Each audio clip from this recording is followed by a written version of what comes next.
Yes, sir. Yes, sir. It's the holiday season. It's Wednesday night, and when you see us on your TV screens, you already know what it is. This is episode 9 of Sports for You Wrestling. I'm Trail. That's John. We are Yes, ready sir. for Survivor Series this coming Saturday.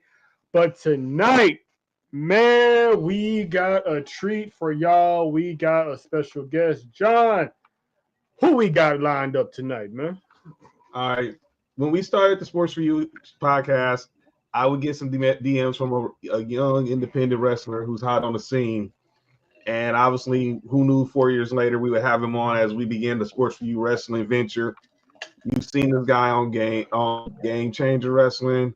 He's done a lot of indie shows from here, all over the country. He's out of the East Coast, New York, Jersey. He's the king of New York. He's a rapper, gamer, but he's one of the best wrestlers on the indie circuit right now, and he's here to spend his Thanksgiving Eve with us. The one and only King of New York, the great J Boujii is in the building. J Boujii, what's good, man? That's good. Yes, That's good. sir. Yes, sir. Appreciate you. Love the intro. Thank you. I appreciate Appreciate that, you, man. man. Know what I'm Appreciate you. saying? So we got Boo. She's gonna be here for the first half hour of the show, and then we're gonna let him go finish the holiday with the family, and then we'll get into the our Survivor Series preview. So I'm gonna lead this off. Boosh, obviously, you're born and raised in New York, correct? Yeah. Facts. Facts. So, when did you get into wrestling? How did you know this is what you was gonna want to do for the rest of your life? I mean, like it's the real cliche story, bro. You feel me? Watching it young with your family.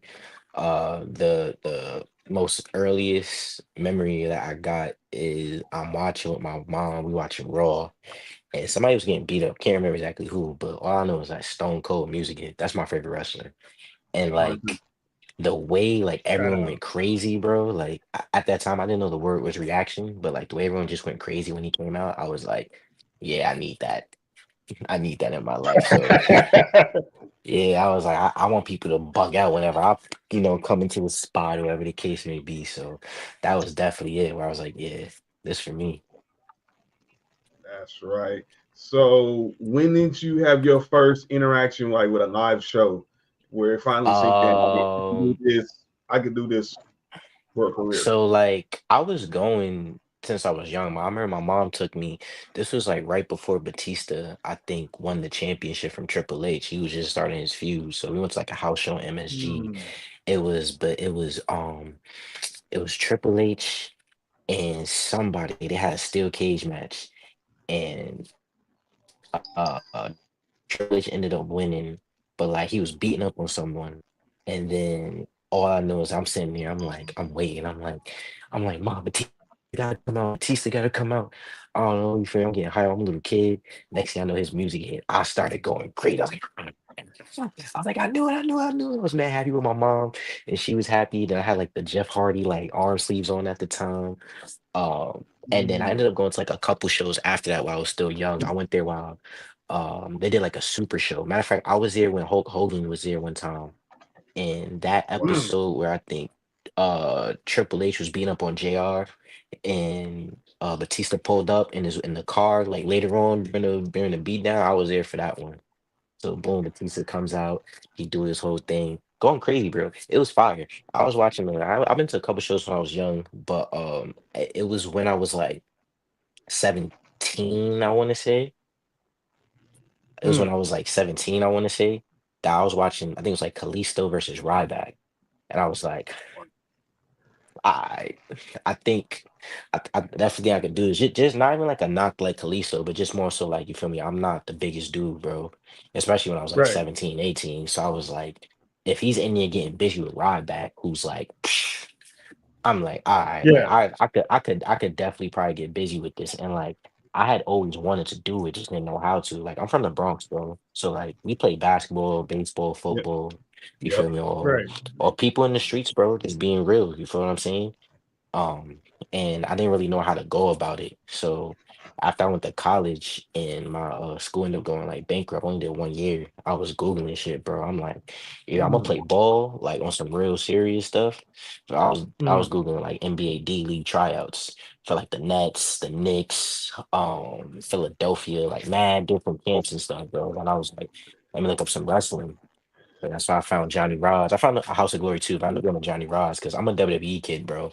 I like Right. all I knew was that. So you feel me? I'm WWE Hall of Famer. It makes sense to go there. So I ended up training with him. So it was a bunch of different Yeah, things. You feel me? Just like growing up wanting to do it, saying I want to do it, and then like kind of like hearing some of my friends' reactions. Like, oh yeah, you could do this. So I was like, all right, let me see what's up. That's what Hey I'm talking man, about. hey man, Go ahead, bro. this dude got me feeling old right now because he's talking about watching Batista as a kid. You hear what he's saying, man? He watched Dude, I Batista was as a kid. 21 the year Batista won his ball. That Batista was WrestleMania was winning. NR6. That WrestleMania It's like you kidding me right NR6. now? I'm like, damn, that's How old crazy. are you? Yeah, Booch, how old are you? I'm 27. So like So you're John doing this Cena stuff? retiring right now, bro. That's hurting my heart.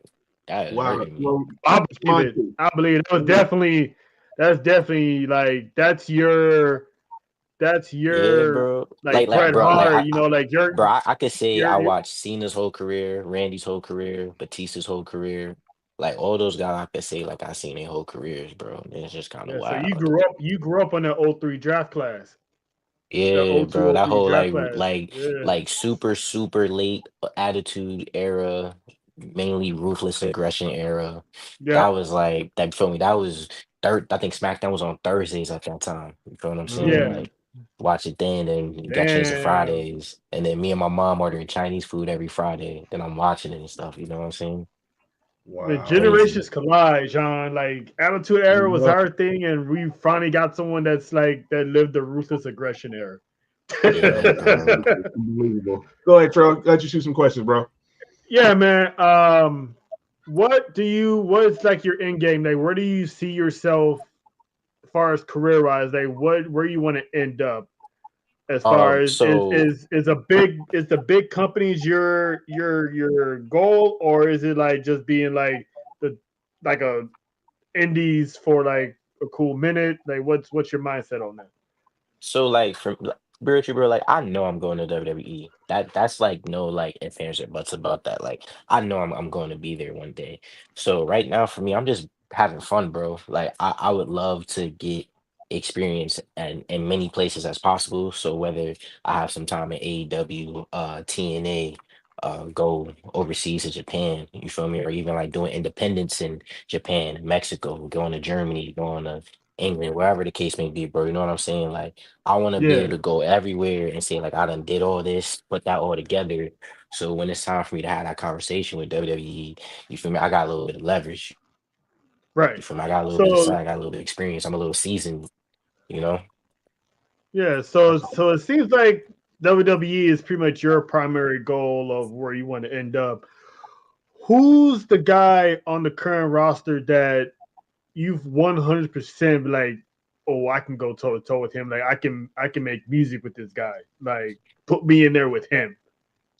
But wait, like you said, you was breaking up a little bit. So like you asked me like, who do I think that? Or are you saying like anyone No, like on the who do top? you like in WWE? If you got signed to In WWE, WWE. who's the guy you want to go? Who's the guy you want to tangle with in the ring and be like, damn, I did Randy Orton. that. I gotta get with Randy. I gotta get with Randy before he retired. I think it was like during the pandemic or a little after the pandemic. He said he got like 10 more years. It's been about 4 years since he said that. He just had his surgery and whatnot. So he says he got some time. He got like 6, 7 years. Need that. Yeah, Need that. One So let thousand me ask he you percent, this. did sign bro. that. He did sign that long extension, so One you just might catch him. You never know. one So thousand percent hopefully need you that do, match man. because I'm unfortunately I'm not getting the Stone Cold match because KO got that. But Ah, yeah. if I could get Randy Orton, I would be elated. I Oh hear that. man, I wish that to existence. Oh, I'm that wishing definitely. that for you into existence. When I see Thank that you, match, thank you. I'm gonna look at John like, hey man, We, we heard it we, first. You want an we Orton? heard it first. We're gonna be in the building. We're gonna be in the building cheering you on when it happens. Yeah, need that. Yeah, Hell yeah. man. Go All ahead, right. John. So obviously you make this decision at 17. Obviously, college didn't work out. You tried to go over to Mhm. D League, G League, and you knew this is what you want to do. Now, take us to your first time being in the ring. You got your first bumps and bruises where you was like, okay, this shit's for real now. You seen on TV, you seen the injuries, you know the injuries, you know it's real, you know it's kayfabe. But when you got your first, no pun intended, boots on the ground in the ring, what was that experience like? Whether it was in a match or just training. I mean, like, so my very first day, it had me bumping. I was so like, you're not supposed to be bumping on your first day, but it's like it's everything I expected it would be, and I watched it my whole life, bro. So like, it wasn't nothing that was like really like off-putting or like whatever the case may be. Like, I was in there, bro. I was bumping, but I wasn't tucking my head right, so I had a headache after. You feel me? I was a little rocked a little bit, a little sore Right. for a few, but it was fine. I mean, after my first day, man, I ain't gonna lie, I went to Popeyes right after, bro. I said, nah, I gotta get me something scary or something. You know, I went there because so my first day of training, at the time I was working at Nike, and Mm, one of my boys he had told me, I was mad cool. He was like, yo, would you want to be a manager here? I was like, yeah, I'll do it. But he was like, is that something you want to do? He was like, are you doing it because like you know you can or you want to do it? I'm like, well, because I know I can. He's like, well, what do you want to do? I'm like, I want to go to WWE, bro. He's like, all right, so go do that. And think like that week later, I'm like, all right, I'm going to training. I hit up Johnny, finally hit him up, went back in there, boom, had all my stuff. Actually, I'm lying. I only had like, I think I had like $75 that day because he let you pay as you go. I was like, Johnny, this is what I got right now. I'm ready to start. He's like, all right, gave him the bread, let me go in there. Had a bunch of great people in there, bro. It's funny. So like when I first got there, like TNA Knockouts Women's Champion Masha, like she was there like one of like my first days because she trained at Johnny as well. She usually either like my first day or like within my first week I had met her, but she just came back from Japan like the first time, so it was kind of like it was kind of cool like seeing someone at that time was like, yo, she just came from Japan, and it's like now looking at what she's doing, like amazing. You know what I'm saying? But it was everything I expected like in my first day, bro. Like it was cool. It was fun. It didn't like deter me from wanting to go back. I was like, all right, boom, I'll be back on Monday. I think we went Monday, Mhm. Tuesday, and Thursday. Monday, Tuesday, Thursday, and Saturday if you could. But bro, I was pretty much always there for the most part. But it was fun, man. It was fun. It was everything I thought it would be. I learned how to run the ropes, learned how to take a bump. I might have did lockups the first day. Can't really remember, but like the running the ropes was Mhm. fire because you always see people running that. So that was just Yeah, cool. That was cool. yeah, man. Um, what is like your so far in your career? What is like the greatest or the best opponent you had so far? Oh, Amazing Red, I've 100%. heard a lot Amazing of Red. stories about Red, man. Amazing Red. I just had a singles match with him. What was it, last month? And like a lot of people aren't getting singles matches with Amazing Red right now, bro. They aren't. They aren't even getting matches with him, period. You feel me? I've been at House of Glory for like over a year now. And I started off, with the scrambles and everything like that. And it got to a point, bro, where matter of fact, I think it was a scramble in September when Joe Hendry was there. Like Red was in there. That was my first time actually sharing the ring with him. But to be real with you, Mhm. bro, I was getting tired of just being in scrambles, bro. Like I feel like anywhere else, I was getting the respect that I earned and I deserved. But at House of Glory, I'm just throwing and throwing and throwing. It was like I'm tired of that. You feel me? I put it out there like, yo, I'm tired of this. Amazing Red, you stole my moment, whatever the case may be. Like I let people know, bro, because like I'm not the type of person just happy to be here. I'm not like Mhm. I'm trying to eat. I got a family. I got a family to take care. I got my son now. I got a whole bunch of things I want to do, bro. And if you just happy to be here, get out my way. Feel me? So Right. I let that be known, bro. And then Amazing Red was out there. He was distracted. I hit that ring, bro. I said, yo, let's go. Let's go. You feel me? Like the match is up on my YouTube. Go take a look at it. But being in the ring with Amazing Red, it was something where it's like I feel like I finally got that validation with a lot of people in New York. I call myself the king of New York, and I genuinely am, and I believe that. I'm not waiting 15, Yeah. 20 years for a bunch of other people to say I am the king. No, I'm taking it right now. I'm not gonna be that guy that Right. waits 13 years in web and be like, nah, I'm here for it now. I'm gonna show y'all what it is, and this is just how it's gonna be. So to get in there with a acknowledged and respected king of New York, one of the many kings of New York, like Amazing Red, it was definitely something that I'll never forget. It was genuinely amazing, no pun intended. Like Amazing Red is literally amazing, bro. Like it's a feeling. that you can literally only describe as amazing. And I'm blessed to have been able to have that matchup at this point in my career, and just to be one of the few guys that like he got in there with. And granted, I whooped his ass for about 8 minutes and 42 seconds, and he got lucky like those last 3 seconds, where I kind of got a little high up on myself. But it was Yeah. good, bro. It was really good. Like I said, it set the tone to let people know that I could go. Listen, bro. The independence is great. It's amazing. I love it. It's not my end game. I'm not trying to be an indie darling. I'm not trying to be an indie vet. I do not care about this like that, bro. I'm trying to get to where I gotta be. And that's in WWE. Right. And if it's AEW before that, then so be it. If it's TNA before that, then so be it. I'm trying to be somewhere where I'm making this money.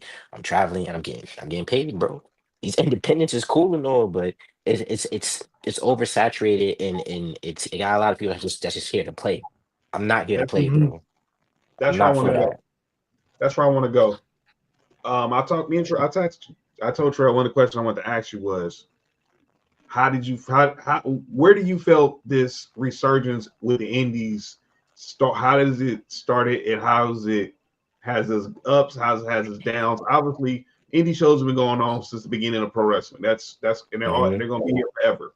But when did you, someone who's Go really ahead. out there indies going to these shows, like you got a show Sunday, you got a show next week, you got a show on the in the week after that, and then you got one Hmm. going up to start the new year. When did Hmm. you see like this resurgence of indie wrestling, and particularly with people of color? Um, I want to say like, see, like it's tough because in a way, bro, like when I first started for me, I was kind of like in my own little bubble. Mm-hmm. Um, I was just really trying to figure out a lot of stuff. So I started seeing things after my match with Revlon Hunt. That used to be in STP. And he looked out for me, bro. Like I ain't gonna lie, he the one that really put me on the map. Like after that match I had with him, the Bodega Street fight, people started really tapping in and seeing who I was. And that's why I got the community behind me, like Brian H. Waters from the wrestling realm, Seahawk. You feel me? I got him behind me. My god sister Queen PR, she was with those wrestling girls, and like she always knew about me, but like that was the first time really really seeing what's up. It's just like yo, like it's kind of like odd for her to see like her family that's doing this. It's like yo, like that's not John, that's J Boujii to everybody. Like that was always been like a little different for her. Uh, and I feel like we're at that point where now we're not just it's not like rare seeing black talent. It's like we out here, bro, and a lot of people like you just can't deny it. You feel me? Right. Like for me personally, like I know what my plans are, what I'm gonna do. I'm always gonna wave that flag for young black talent or even talent from urban communities, even like ethnic talent, whatever the case may be, bro. Because like where we come from, we don't got our grandfathers and pops that's been wrestling, bro. You know what I'm saying? Some of our it's crazy to say, but some of our dads used to be in the street, bro. Some of our dads have Mm-hmm. been locked up. You feel me? Our moms might have to work 2 jobs. Someone's had to stay with grandma, had to stay with great grandma. You know what I'm saying? Like, this is where we come from. And this is something where it's like, I'm a product of that. So now it's like when I'm out here, when I'm doing these things, I try to be very real and very authentic because, like, I'm Jay Bougie wasn't. I mean, I'm not some suburban kid, bro. I'm not some kid that grew up loving every single thing about wrestling. No, I like WWE, bro. And that's what made me want to do this. And so, boom, this is what we're gonna do. This is why I say I know I'm gonna get there, bro. Like I was watching Ricky Stark's interview earlier, bro, and he said something where he's like, he's always gonna be better than his current situation. He's always gonna be better than his current situation. You know what I'm saying? It's like that just means nothing gonna hold him down. It's like this is where I'm at right here. Okay, cool. I'm gonna be better than this. I'm a prevail through this. I'm a push through this. And like that resonated a lot with me because like, bro, we all done been through some shit, bro. I mean, we all Right. done been through some stuff, Yeah, and for sure. it would break anybody, bro, especially on this type of journey. And like for me personally, I ain't letting that happen. So I just know that Yeah, I'm gonna tell that story. I'm gonna show like this other side of it. We are also a community that's also a part of this wrestling, and we bring value to this. And we just something different, bro. And I'm gonna bring all that here. I'm gonna bring everything to it. I'm gonna bring everything. man, I'm Well, with that, man. When you first started out, did you try to model your style after someone? And if so, who was that person that really you were like, let me dip my hand in that and see how that goes. So when I first started wrestling, like talking about Seth Rollins is one of my favorite wrestlers right now. And what really got me to like to really say it was like I felt like I watched his redesign, rebuild, reclaim documentary. I ain't gonna lie, bro, Uh-huh. that made me tear up. You feel me? Seeing him miss WrestleMania and all that, and just like the fact I'm able Yeah. to empathize with that, and it got me emotional. I'm like, I got love for this, and like I know I want to do this. So like, it was like seeing like little bits of Seth Rollins in there, but then it like got to a point, bro, where it's like I had to be John, I had to be Jay Bougie. We got Seth Rollins, we Yes. got a Finn Balor, we got a Stone Cold, we got a Orton, we got all that. There's no other Jay Bougie. So like for me, during the pandemic is where I really started to find myself because like we all got a chance to like stop and like slow down and like really see what's Mhm. going on. So, for Jay Bougie is a little bit of all his friends. It's a lot of John. It's a little bit of if Pop Smoke was still alive, what he would be like if he was a wrestler. I love Pop Man, Smoke shout out as to well. Pop Like you Smoke. feel me, like Shout out. that. What happened to him was is terrible, and that was someone where it was like, Unfortunate. yeah, Yes. bro, I that was hated someone where that, like for man. me, Just yeah, when I first yeah, heard when I first started hearing about him, it was already too late. He already, yeah, bro. stuff that happened to him, and I was like, damn. He was. Is that where he got the King of New York moniker from? Was Yeah, yeah, from Pop yeah, yeah, Smoke? yeah, yeah, yeah, yeah. I Uh, like 100%. That was definitely a part of it because it's like you look at what he was doing for New York and for hip hop at the time. New York was coming back, and New York wasn't really doing much for music like that. You know what I'm saying? And like he mhm. was on, Yeah, bro. He was doing. He set the new he wave. Like was. He was. yeah, bro. And it was just so for me seeing like what he did, how he always had fun performing, and just doing what he did. I watched a lot of his videos. I wanted to take that, and just like his attitude, where he was like, nah, like. I am this, I am that. And it's like, yeah, cool. You feel me? Like that, like I like that. Like that's what you gotta have, bro. And I took his piece of that. I took some from Shayla, my son's mom. You feel me? Like I take stuff Mhm. from her, I take stuff from everybody. Like Jay Bougie is literally New York City, bro. You feel me? I'm taking stuff from everybody in New York, bro. If I see someone walking down the street and I like it, I'm taking it. You feel me? I'm talking to somebody, you feel me? Oh, I'm taking it. Yeah, I'm gonna bring all that here. And that's why like a lot of people say, like, yo, like I can connect with you. Like I rock with you because you real, you raw. And it's like I'm just being what New York is, bro. And there's no one else out here Hey, like that, bro. There's nobody you're else part like of the that, bro. people. Yeah, You're bro. definitely Hundred part of the percent. people. That I can respect that, man. Hundred Like I can percent, see you bro. right now. I'm looking at you, and I can see like, man, I can see him going against like guys like Wesley, guys like Siobhan Evans. Yeah, That black Javon, yeah. culture being like, in the main event of a takeover, or maybe somehow somewhere up on the main roster. Because seeing every time I see a PLE or any show with black talent as the main event, it's like, man, Uh-huh. looking back when I was watching it, you don't see this. You didn't see this growing up, like two athletes like that going at it, especially if there's a title on the line or the simple fact that it's a main event. We didn't see that when we was watching it. So to see this now, it's like it's a beautiful thing. That's a fact. 100%, bro. So when you're at, for those who've never been to a J Boujii show, a car, when you're on the card, what are they getting when you walk through those curtains? Like when that Yeah. music hit, like what was the inspiration behind the music? You're obviously you said New York, you're clearly you're New York to the core. So how did you Mm. come with the theme music, gear, and when you walk through that curtains, what are people going to expect once you get in once you touch feet on the mat? So the music came from, so I used to do my own theme song. Like my first three, I did myself. But I just didn't Mhm. like the music WWE was doing. So I'm like, I'm just gonna do this on my own. Right. Um, Mhm. and my boy ended up doing a theme song just like out of nowhere because he's a rapper out here in New York. So he did the Everything Mhm. Bougie. I was like, oh yeah, I need that. Like it was a perfect timing. So that was great. Uh but like in terms of what you could get when I walked through the curtain, you're gonna get an experience, bro. You're gonna be entertained. You're gonna feel something that like you ain't never feel before. You're gonna feel a type of connection. It's gonna be something that you gonna be talking because like for what it's worth, bro. Like a lot of people might not know who I am, bro. That's how it Right. is. Like I don't ever expect like a pop or some type of reaction when I walk through the curtain or whatever the case may be. I just go out there. You feel me? And I just make sure all eyes are on me when I come through though. It's like, oh, all right, well, like what's Hmm. about to happen? You feel me? And then it's like whenever that bell ring, feel me, I'll read the crowd, check the temperature, see what's going on. And I always keep an ear out for like fans to say some slick shit, bro. I always keep an ear out for that because it's like yo, like because I'm gonna give you that attention you're looking for. I'm gonna give you the Right, attention, trust right. me. You feel me? So like it's just be on your P's and Q's, bro. All right, So great. a lot of legends, so to speak, have came and gone through the doors of hog wrestling, Mhm. the promotion. Guys like Private Party, Lucha Brothers, um, LAX. And we all seen them go on to bigger and better things.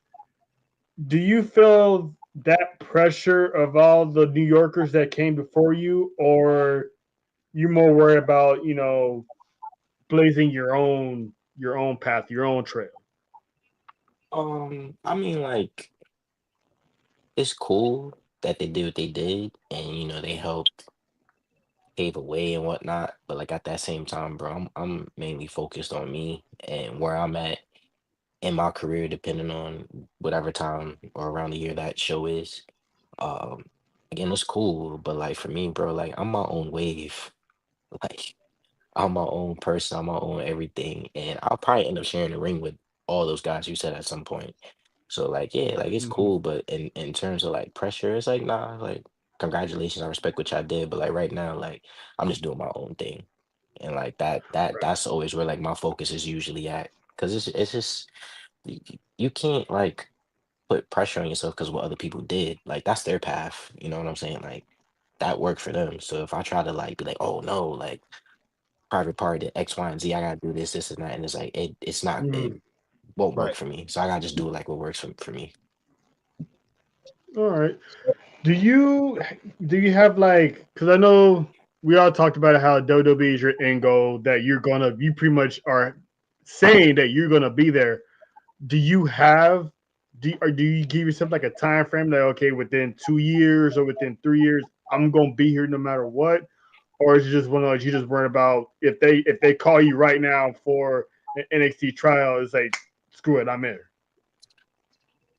So I learned very quickly that you can't give yourself a timeline because like true story, something funny. So like when I was 19, right, I had like just got like my first credit card, right? I ain't gonna lie, I maxed that out, wowed out, Hmm. bought a Like whole always. bunch of Mhm. sneakers. Yeah, bought a whole bunch of sneakers. You know what I'm saying? Stereotype stuff. I was like, yeah, I'm gonna be good. I'm gonna be in WWE Bomb 23. I'm gonna be all right. I'm gonna be solid. Not the case. Not the case at all. So you can't like really put a timeline on it because you don't know what's going to happen, bro. And this is really like this is a journey, man. And you might want to try to like shotgun it or like fast track yourself, and you're not gonna enjoy it. You feel me? Like I'm having fun right now. I wasn't having fun at one Hmm. point in my career. I was just very like, gotta get signed, gotta get signed, gotta get signed. But we're just saying it, not even knowing what exactly that meant. A lot of people just say they want to get a Hmm. contract, they want to do this, want that. But what does that mean? You feel what I'm saying? You just want a piece of paper with your name on it. You want a graphic. All right. Well, what you gonna Mhm. do with it? What's next? You know what I'm saying? Like what happens then? Like for me, I'm having a lot of fun. I'm enjoying my flexibility. I'm enjoying that I don't gotta go too far. I can still come home, see my son, see my girl, like still be able to go to my little brother's games, get to see my nephew, get to see my great grandma. Like I'm enjoying all that type of stuff. You feel me? Um, but yeah, like there's really no timeline. You feel me? What's meant for me is meant for me. I'll get there when it's time for me to get there. I'm always applying pressure though, 100%. Always applying pressure. You feel me? Just being very thankful for the life that I have and opportunities that I have been given. And just bro, just taking it one day at a time, man. Just literally taking it one day at a time and just having fun. All Amen to right. that. So we're gonna let you get out here. This, but I'm gonna ask this last question, then we're gonna let Mhm. you tell everybody what you got going on. What would you say to another young aspiring wrestler who comes across you at an indie show about what they need to do to try to get where they need to get, like you're doing? I would tell them like just focus on yourself first, bro. And what I tell them will depend on exactly where they're at in their career, because like certain things I can just tell you, it probably that won't make sense to you. I always try to give like advice or suggestions based on where people are at, so that way like they can take it with a grain of salt. If it applies, it applies. But they can take something from it and make it their own. So like I'll just tell them, just like lock in, bro. Be focused, take your time, and I tell everyone, have fun. If you don't have fun, this is a very miserable thing. Can be very miserable. But yeah, have fun. Yes. Watch documentaries, watch interviews. Listen, this is everybody. These documentaries and interviews are give you the cheat codes, bro. It's literally people who have done exactly what you want to do and are telling you what to do and what they did. One of the biggest things ever, Stone Cold said, you got to bet on yourself. You got to go in there. You got to say what you want to do. Keep talking, keep doing all this. Bro, I did that and it's gotten me this far, as of now. And I ain't come just first to go this far. So I got a lot more that I want to do, but like watch these documentaries and like listen. Don't just watch it as for like and just for like noise. Like nah, like really listen and Mhm. see what Stone Cold was doing in his first year. You feel what I'm saying, bro? Like really listen to see what Randy Orton was doing. Listen to Roman Reigns, bro. Bro. I was just watching Roman's recent interview last night, bro. Anything Right. Roman Reigns come out, I'm watching it. Why? He's the best guy right now, bro. Bro, Def- everything in WWE is literally like revolving around him for like the last 4 years. Every single main story he's implemented in somehow, some way, bro, which is crazy. def- And it's like, yo, like how do we get to that point? You feel me? Obviously, you gotta be yourself, but just pay attention. You don't gotta watch every single thing, but just watch some of the important stuff. Look at who the people who are on top. Look at people who you like, who you feel like you can relate to, and look at some random stuff too, like Sasha Banks, her interview with Stone Cold on the network is at a Mhm. time where it was like I really wasn't sure what I wanted to do, but she's like, nah, like I bet on myself. Like, nah, I'm going there, I'm doing this, I'm doing this, I had to, I'm happy. I'm like, yeah. Like if Sasha's doing this, is having those troubles up there, you feel me? And I'm having something similar here, I'm rocking out, I'm doing what I want to do. So you're gonna find gyms everywhere. Uh have fun. Have fun, make your connections. You don't gotta be like you don't like you don't gotta be like Hollywood to everybody. You feel what I'm saying? Right. Like platforms like y'all and shit, bro. Like y'all the other half of it. So like definitely appreciate y'all. Like it's a lot more than just the wrestling. Connecting with people, building your community, and just having folk where it's like if you got something you need to get pushed out, you could send a tweet like, hey, can you take a look at this? Cause the algorithm's on some bullshit right now. So you just build right. your community, bro. Be thankful, be respectful, and have fun. Really, have fun. And who gave you that? And who's that one person you would say? And then I'll let Trail close it out. Who gave you that advice that you just pretty much those jewels you just dropped right now? Have fun.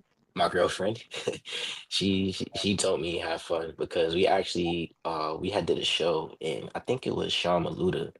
And he was just saying how like when you get certain places you can't do certain things anymore, especially like contract stuff. So we're independents, bro. Have fun.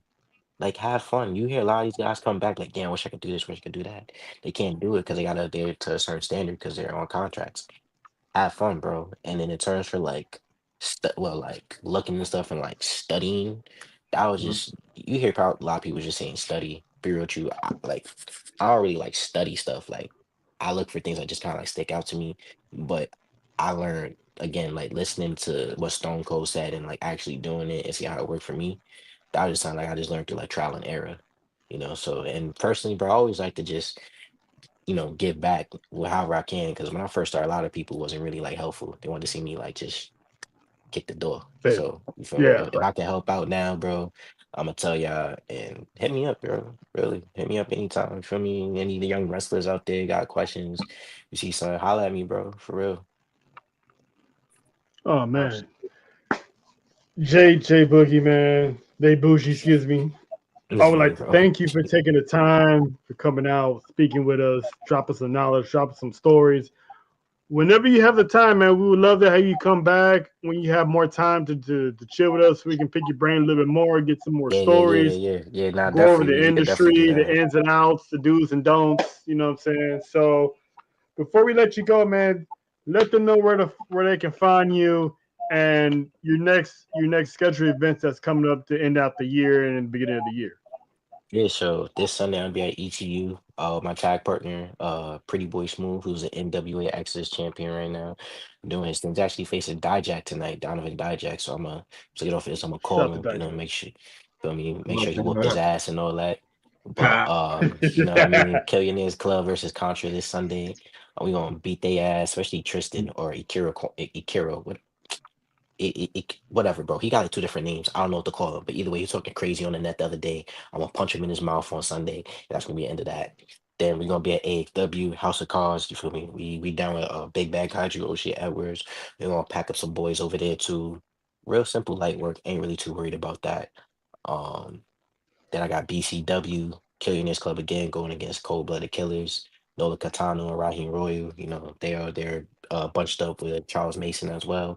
Free Charles, well, Charles Mason is free now, so he's out, so that's gonna be crazy. Salute. But yeah, bro, I'm just stay tuned. You feel me? Trying to get a couple other things lined up. Follow me on the medias, J Boujii everywhere. Twitter, TikTok, Instagram, Facebook, whatever the case may be. And yeah, bro, you feel me? That's really it. You feel me? I'm about to get ready for this Thanksgiving tomorrow and all that. So Yes, sir. And see that's Yes, and see sir. how on that that goes. note, man, once again, we'd like to thank you for stopping by, man. Go ahead and enjoy your festivities. Have a safe and healthy Thanksgiving, man. Looking forward Thank to you, seeing thank you you, on the next shows. And man, we're definitely looking forward to seeing you in NXT coming up, whenever hmm that may be. We're gonna speak that into existence now. Yes, sir. As soon as Thank you're you, on the scene, let us know if you need anything from us. We will be keeping contact with you, and especially on the merch, because I'm definitely looking to buy some merch to support the brand, support what you got thank going you, on, my brother. thank you. I So appreciate that. let us know. Let us know where we can get the merch at, so we can get that out. And again, thanks for popping into the show and Yeah, man. give Sports4U Wrestling well wishes to you and yours, man. Thank you so much, guys. I appreciate y'all, man. Enjoy your Thanksgiving. All right, the You great too, J man. You have a good Boujii. night, All right, the great J Boujii, ladies and gentlemen. man. What? That was great. So again, if y'all want to see J Boujii in person this Sunday, dialed up year 3 celebration with ETU Wrestling, live from the Mecca, 4 p.m. Eastern Time. That's 105 Bergen Avenue in Ridgefield Park, New Jersey. Tickets are available at tinyurl.com/ETU year 3. That's ETUYEAR and the number 3. That kid gonna make it. That kid's gonna make it, man. He's also got a show next Saturday, December 7th, with American X Wrestling for Jingle Brawl, where him and along with his other brothers in the House of Cards take on Golden Era Matt Quay. That show will be in Pennsylvania, in Orangeburg, Pennsylvania, at the Veterans College Community Memorial Hall. These tickets are available at axwtix.com. So go support our brother J Boujii, and obviously keep following him. This brother seems like this kid got his head on his shoulders, man. He's going to go some places. You can just see it. He's not And with nobody stop him from getting to his goal. and with the attitude like that, he's gonna be successful real soon, real quick. Because I agree. The way WWE's been handing out them IDs lately, you never know where they're gonna pop up, and he just might so happen to be in that locker room one day, and he'll get the call. So I, I can't definitely gonna wait. speak that to existence and be on the lookout to see when and where this kid gets signed. Because man, he's gonna be the future. You can tell. You can I definitely agree. tell, man. That's a future Yeah, NXT. exactly. That's a future NXT talent. That's why I Yeah, brought up Javon Evans. That's why I brought up, Wesley. Have more guys of color turning up down there, maybe for the NXT championship or something. You never know. We never know where this kid gonna. I'm not gonna call him a kid no more. We never know where this grown man is gonna pop up, man. Because young brother got that drive, and you can't even deny it. It's in his eyes. The kid just cut a promo literally right here just to end the show. Like he's coming up just to beat some dudes down in Brick City. So you, came you, and you just sure that was a you sure that was a promo? You sure that was a promo? you never know. He said dude was talking smack, so it's on site when they get in the ring. So we'll see. But man, let's you go gotta ahead love, and you get gotta love it. You gotta love it gotta and keep love that kayfabe alive. I love it. I love it. I love it. He's got it. So Trail, All obviously right. what we got next, brother? Well, now we're gonna get down to the nitty gritty, get down to the grits and the gravy. You know what I'm saying? We're gonna get down to Survivor Series preview. I'm actually excited for this for this pay-per-view card. This is a highly anticipated Survivor Series given what's been going down lately. So there's been a few matches that were actually added on Monday night. So we're just gonna get down to number one. The returning Shinsuke Nakamura is challenging for the United States Championship against one L.A. Knight. Yeah. So I was going into this, I was wondering, what's next for LA Knight? I thought for sure he was losing that triple threat match at Crown Jewel. That didn't happen. So I'm like, what's next for him? Where's he gonna go next? And then out of nowhere, Shinsuke Nakamura reappears from Japan, kind of with this new look. He kind of reminds me of like a Jedi, like a Japanese Jedi with the cloak and behind his face and all that stuff. So this is the style where styles makes fights. So I'm interested in seeing how this goes against LA Knight. For now I got LA Knight winning that match. Who you got, John? Yeah, right now I'm still gotta go with LA Knight. I know a lot of people are ready to just see Shinsuke Nakamura get the proper push. Obviously, we know what happened with him and Seth Rollins, with him and Cody. We ain't gotta go to his history in WWE, but I'm talking about just a more recent memory. He goes back to Japan and does his thing, and now he's back as this sinister samurai who once again is plotting on sees his prey. And LA Knight in the United States title was his prey. This ain't gonna be no United States of Nakamura. This is gonna be a real dark version of Shinsuke Nakamura whenever he becomes United States champion. I think still LA Knight gets the W, but man, Shinsuke Nakamura is not gonna leave his mark, is not gonna finish his match without leaving his mark on this match. He's gonna have his imprint all over this match, and LA Knight's gonna have to be on his P's and Q's going forward because he can get hit with his King Shasa at any given moment. But I'm gonna give the Megastar this route. He's gonna win this match. Obviously, we got two more Saturday Night main events before we get to the Royal Rumble. So, but I'm gonna give LA Knight the match coming up Saturday night in Vancouver. That's gonna be interesting because I feel like maybe WWE, I don't want to say backed them to a corner because Shinsuke Nakamura hasn't been seen for a long time for the bulk of the year. And his first match back is for the United States Championship, and he loses. Right. Like that's I'm wondering, is this one of those back up against the wall? Like, what do you do, or do you think there's gonna be a specific event or a plan that they got in place for these two? Is this a one-off, or you think there's gonna be a series with LA Knight and Shinsuke? I can see it as a series. I mean, if it's gonna be a one-off, if it's gonna be a one-off, I mean, you will want Nakamura to get the win if it's a one-off, but I can see it as a series, and I expect it's gonna be a really good series too, because obviously LA Knight has pretty much cleaned the floor with the division. What up, Kinsey?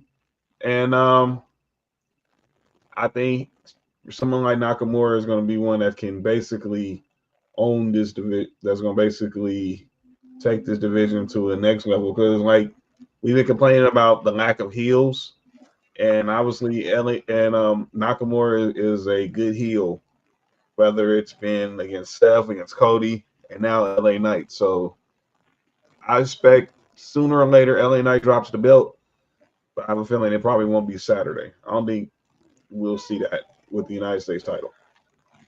Yeah, he's a good heel. And shout out to Dale who mentioned this on the Best in the World podcast last Thursday. That he needs to still have they still need to do the the story, like when he's like telling the story, but in Japanese with the subtitles. And we got that vignette. So we get to that in a second, Kizzy. We got that with the return of Nakamura. He was still doing the cryptic messages in Japanese and stuff like that, which enhances his character. And like I said, there's something different about him. It's not the same heel Nakamura that we saw when he was battling Cody. It's like it's so different now. Like it kind of reminds like he's like a little like a Jedi, like a Darth Maul. With it just it's like more mysterious. So I'm wondering, does his moveset change?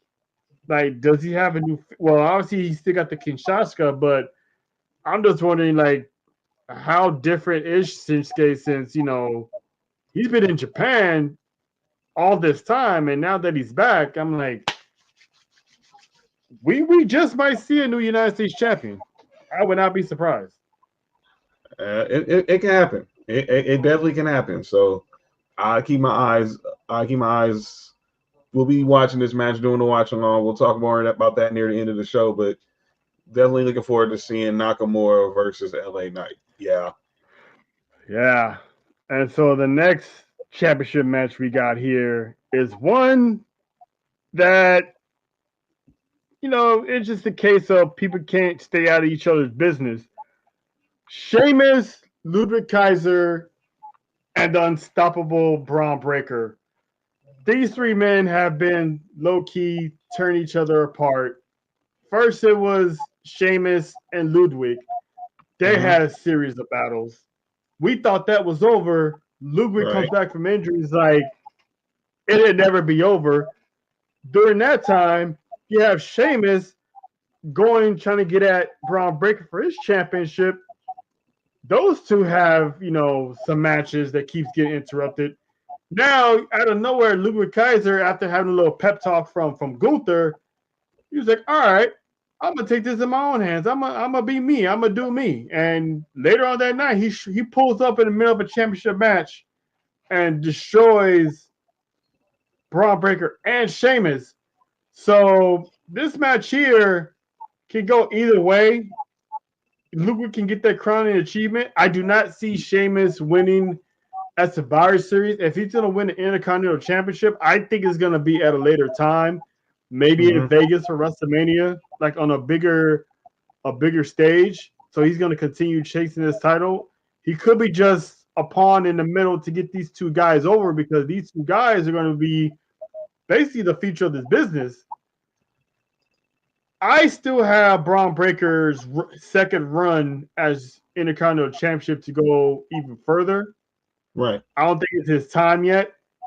But if he does loses, you still got the Royal Rumble coming up down the pike, and he can begin his quest for some World Heavyweight Championship gold.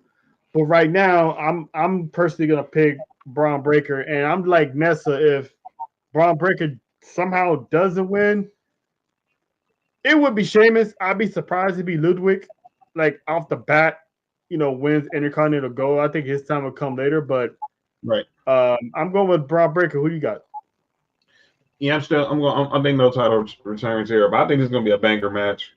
Obviously, Ludwig Kaiser is gonna finally get in that singles push, and I think eventually, eventually we'll see him probably get an Intercontinental title. Don't Trill. Nessa. Don't Trill. Nessa. Don't take the bait. Don't Nessa. take the bait. Don't take Nessa. don't take the bait.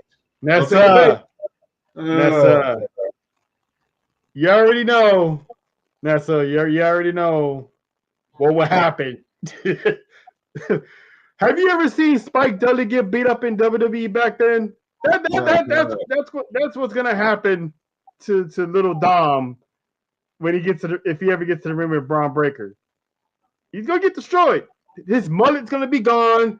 He's gonna that mustache that looks like Yosemite Sam or something. It's gonna be it's gonna be wiped off. I'm sorry, I love you, but yeah. Yeah, he'll be done. He'll be done, or he dead on Monday if he gets in the ring with Braun Breaker. Yeah, that'll be Dom. That will be what Dom stands for. dead on Monday if he gets in the ring with Braun Breaker. But this is gonna be a banger because I think Sheamus is always gonna be. He's gonna get the people those vintage Sheamus moments. But this match is really about Ludwig Kaiser and Braun Breaker, obviously sparking a feud that will take eventually to a next event, and eventually, obviously, we expect bigger and better things for Braun Breaker. But when he cut that promo on Ludwig Kaiser imitating him, I was like, oh no.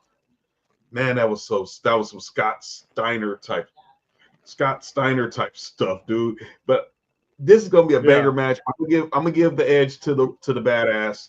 The dogs are gonna be barking in Vancouver, but Ludwig Kaiser is gonna put up a good effort, and obviously whatever he does is probably gonna be motivation to the next match we talk about. But I expect him to have a good showing in this match. But this is gonna be Braun Breaker's night again on the big stage. Listen, Nessa. Listen. He's not Eddie Guerrero. You gonna bring that word? Hey man, he may be an illegitimate child, but no. He had help from Goldberg. Let's not forget that. F up too. Just remember that, Nessa. Players F up too. Do not come in here with that because he beat Brock Lesnar. Yeah, a dead clock is right twice a day. So, but back to you, Trevor. No, that was all Goldberg. I mean, he did cheated. That's classic Eddie. But let's not forget Eddie was getting that work. But anyway, shout out to Eddie, RIP. That's one of the somber moments of Survivor Series, and he literally passed away. 24 hours before Survivor Series. So, shout out to his family. Shout out to the girls. All that. Moving on to, like you said, motivation. He's gonna be Ludwig Kaiser gonna be watching closely while he's either Intercontinental Champion or not. He's gonna be watching his homie, his OG, his day one from many years, Gunther defend his World Heavyweight Championship against Damian Priest. I'm actually, at first, I'm like, all right, Damian's not getting this rematch. They're going straight to Finn Balor. I mean, I was like, eventually he's going to get his rematch, right? Fast forward, sure enough, dude's getting his rematch. But now the tables have kind of turned a little bit because now with that loss to Cody at Crown Jewel, it feels like Gunther's no longer has that Undertaker-esque, Brock Lesnar-esque, you hear that name that you step in the ring with, you're hesitant, you're a little bit, damn, I gotta go against this guy. Now it's like he doesn't even know who he is now. He's clutching he's tried to jump Damian Priest not once but twice, and pretty much got his ass whooped every time. Okay. Style status. Good. Hey man, this ain't Tuesday.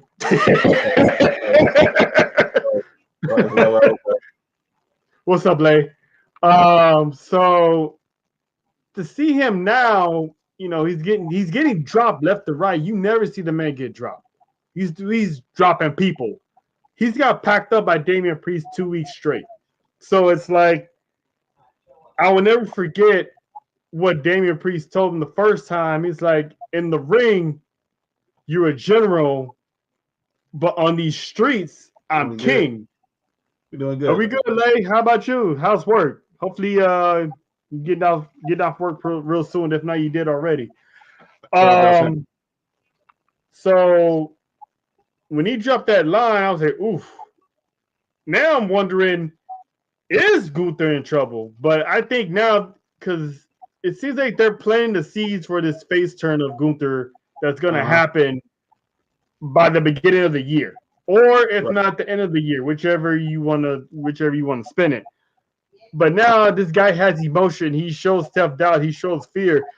This is going to be a career-defining moment from him at Survivor Series. He will get that dub. He will get that win. And I think it's going to change with him and Ludwig, because let's say Ludwig loses, but Gunther wins. Mm-hmm. That dynamic might start something. But right now, this is gonna be a physical match like it was at SummerSlam. I got Gunther winning. What you got, John? Oh man, this is gonna be very better than what we saw at SummerSlam. Damian Priest bringing back the Street King, the streets, and obviously Gunther looking like he's at a crossroads. Like you're saying, him losing to Cody at Crown Jewel. It's the same thing we've been talking about with Roman. He looks vulnerable. That little bit of invincibility factor went away when he lost to Cody and lost to Cody clean at Crown Jewel. So you got the Priest playing these mind games, and they're working. We've never seen Gunther get put through a table like that. I can't even recall it unless it was during a match. But during a segment, for him to get the razor's edge through the announce table, that was like, holy what just happened here? But I think these two are going to duke it out. As much as Priest is going to bring the fight, Gunther's going to bring the fight back. Kaiser's going to be somewhere lurking. I also think Finn Balor's going to be somewhere lurking too. Somehow, I'm going to go with the ring general. Yes, and that's unfortunately but I think, as you're saying, Trail, this is setting up for the ultimate face turn for Gunther. But the question is, if he turns face, does this mean Kaiser stabs him in the back? Like we had our conversation last week. Shout out to Final Boss Lady and shout out to Leslie from Knowledge to Dynasty. Shout out to DWE about factions breaking up. Obviously, you expect. I mean, Imperial's been broken up at this point. I consider it as a breakup because they kicked Vinci out the group, which is true. Yeah, but so like the foundation, like the boat is starting to sink, and I think Kaiser is going to make sure he survives and Gunther doesn't. But in the end, I think Gunther gets the W on Sunday, and he rolls into the calendar year as the World Heavyweight Champion. Now, Kinsey bring up a good point. He said he doesn't see Gunther losing until after WrestleMania. Now, I would agree. At first, I was going to agree with that because I figure, it could be Ilya Dragunov, challenging him and stuff. But he's on ice right now. He's gonna miss Mania, so he's gonna be gone for a while. Right. This face turn, I have a feeling this is gonna be a setup to WrestleMania, and either he has the championship or not, and he defends it, or he has a match against Brock Lesnar. Because that's that rumor that's always buzzing around that is supposed to be in Gunther and Brock Lesnar at WrestleMania. What the ultimate test or the biggest person you can beat for a person like Gunther, if it ain't Roman Reigns, who better than the Beast Incarnate? And for him to, because imagine him, in order for him to go to Suplex City, he's going to have to be a face. And everyone's going to be on Gunther's side by the time that match rolls around, if it rolls around.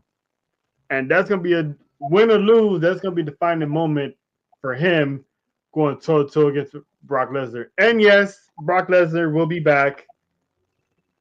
And he's probably going to be back towards Mania season. When Mania season rolls around, he's going to be back. Hell, I wouldn't put it past him if he makes a brief appearance in the Atua Dome in January for the Netflix premiere. I wouldn't be surprised. I doubt it. They got no star power. They don't need them. But on the road to WrestleMania, I guarantee you will see Brock Lesnar back, and he probably will be in Vegas.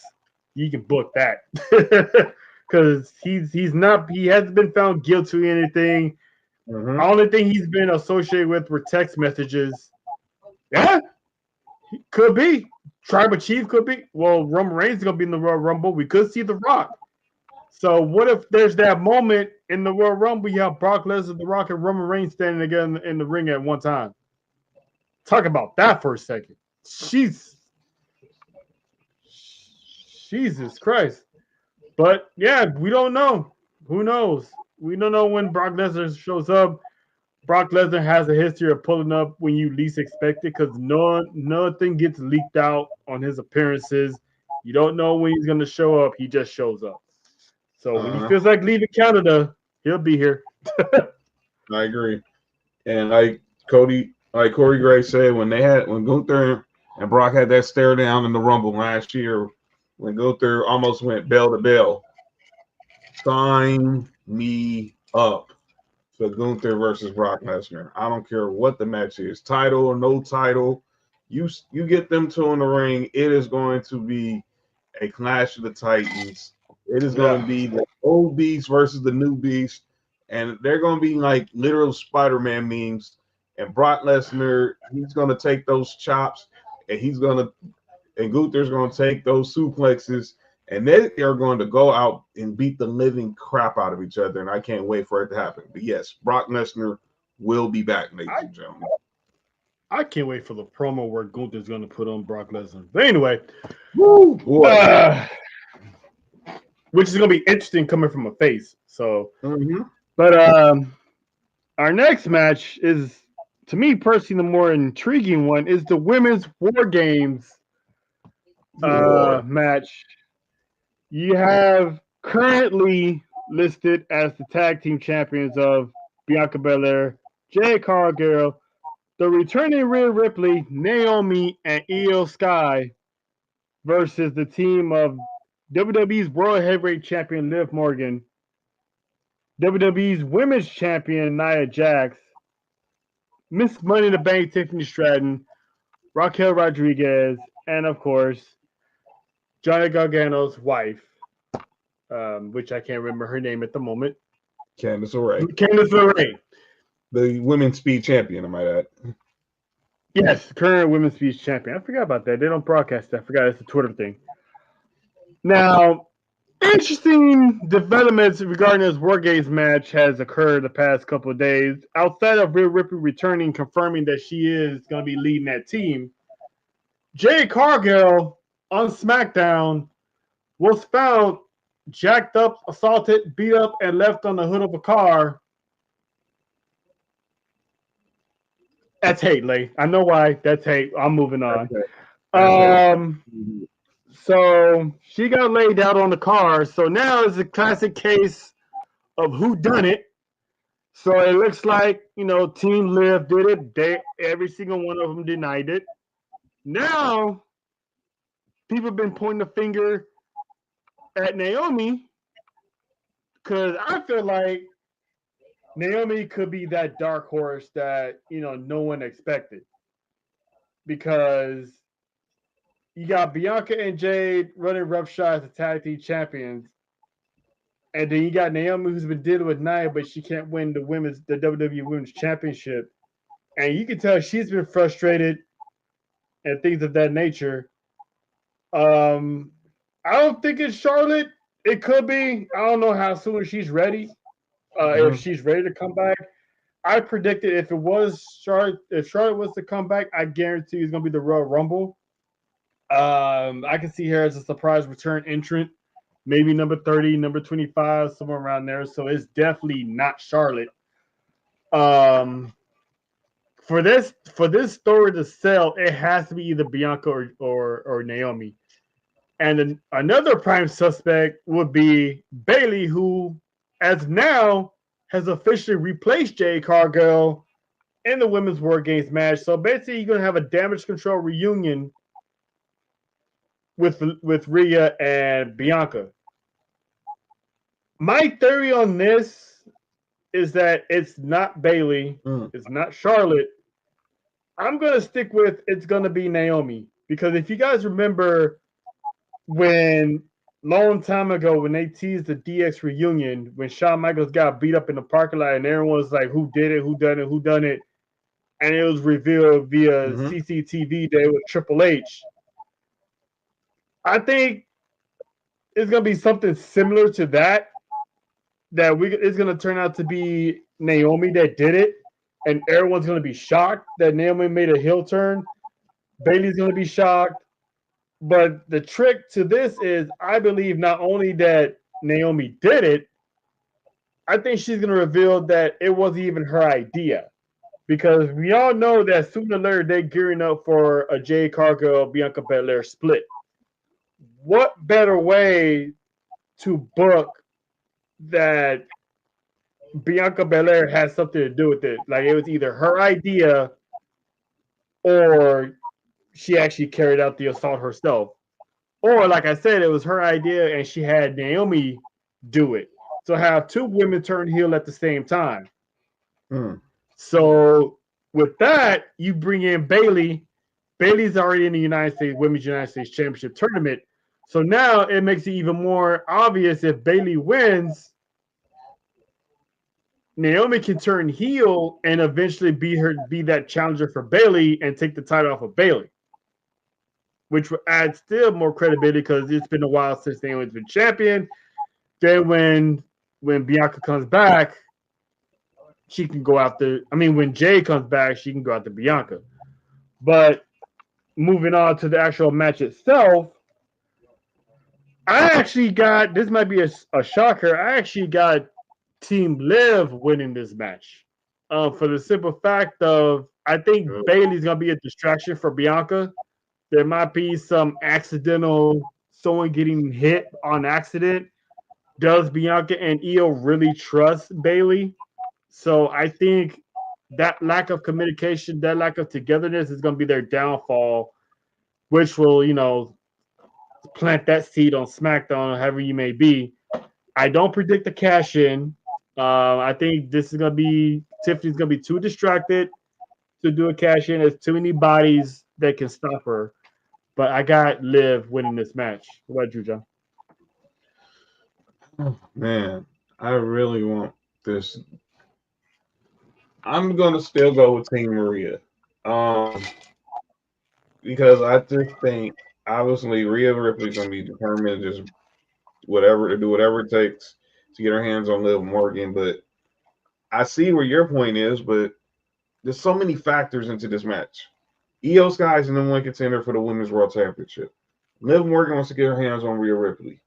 We don't know the dynamic between Bayley and Bianca. It's gonna be a lot of friction on that team, but it seemed like every team Bianca's on War Games there was friction so far since they got moved up to the main roster. And but now she's been able to overcome it, and she's put the team on her back, and they got the W. And I just refuse to believe that it's not gonna happen again. And obviously, with everyone bringing in the motivational factor of Jay Cargill not being able to be a part now because of various injuries, and whoever is this unknown assailant that left her laid down on the hood, as laid up looking like the hood ornament. It's not. I just believe the other two members of the big three are going to be determined to make them feel the glow and bring that EST pain to Team Liv at all costs. So I'm gonna still go with the women of Team Rhea over Team Liv, but I have Io Sky or Bianca Belair getting that pin again on Liv Morgan. But Rhea Ripley's gonna lay her out with that riptide. She's gonna lay out Raquel Rodriguez with a riptide, and one of them is either gonna be a over the top moonsault or KOD. But Liv Morgan's taking the pin on Saturday night. Oh God! Oh yeah, we know, Nesta. We know. Hey, that's like, hey man, Liv Morgan got a lot of supporters, man. Let's I am very aware. This run that she's on is the best she's ever done. So I'm not even gonna hate on her for that. You ain't gonna get no hate over here from Liv Morgan. Thank God Dale's not here. Definitely, you ain't gonna get no hate over here from Liv Morgan. But I agree with you. This run has been way better than any of her runs, whether it was her NXT run, her Riot Squad run, her first singles run, her run being Miss Money in the Bank and becoming SmackDown Women's Champion.